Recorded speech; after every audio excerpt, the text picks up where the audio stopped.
plastic. Yung pong bang may mga experience na po ay hindi pa po. Ano po mga klaseng experience yan? Wala. Wala pa po. Ginamang pat na. So madali lang naman po ang pagtatanim. Tanggalin lang po natin yung plastic. Ulitin po natin siya. Pero kung buwag po yung lupa, kailangan i-press po natin para po yung ugat hindi siya nuwali sa kanyang likod. Punitin talaga. Kung malalim naman po yung balon, dagdagan lang po natin ang lupa. So tatanggalin ko na po itong plastic. Yung plastic pala po natin, kailangan po natin lagay dito. Para po hindi nyo po isinami yung plastic sa pagtanim. Kasi po pag ito po yung naisama sa pagtanim, babagal po yung paglaki niya. Magiging hype ko lang siya. Yun lang. Alam na nga, pag simula. Hindi natanggal ko lang yung plastic.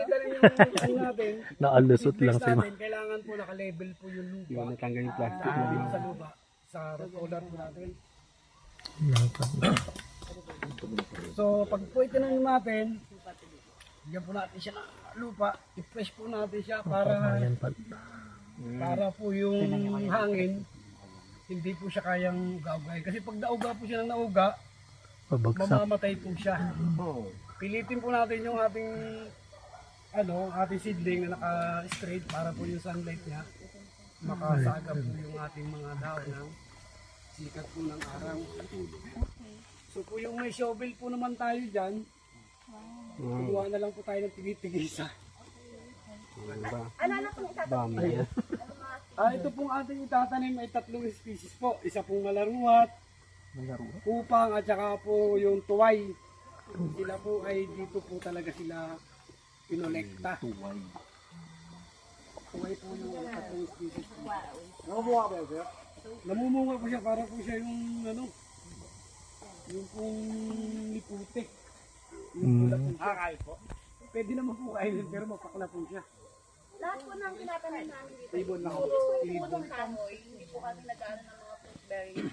Kasi more on reforestation.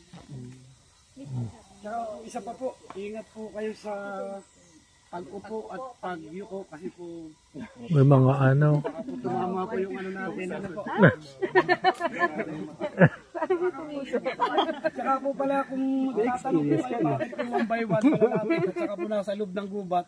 Kasi po kaya po namin ginagawa yun, binabalik lang po yung natural na kagubatan dito sa ating kagubatan po. Tsaka po ito ay hindi naman posibilidad na kailangan mabubuhay lahat. Pero may namamatay pa rin po talaga siya. Kaya po, so kaya naman po nandito sa loob ng gubat, siya po yung nagpapalamig ng area, ng mga seedling natin, tinutulungan po siya na palamigin yung area po ng ating seedling. So pag lumaki na po yan, yung po mga natin, pioneer species po, sila naman po ay mamamatay na at sila naman po yung mabubuhay. So yun po, at sige po, yun na lang po ang aking papaliwanag. May tanong po kayo. Pwede naman po kayo magtanong.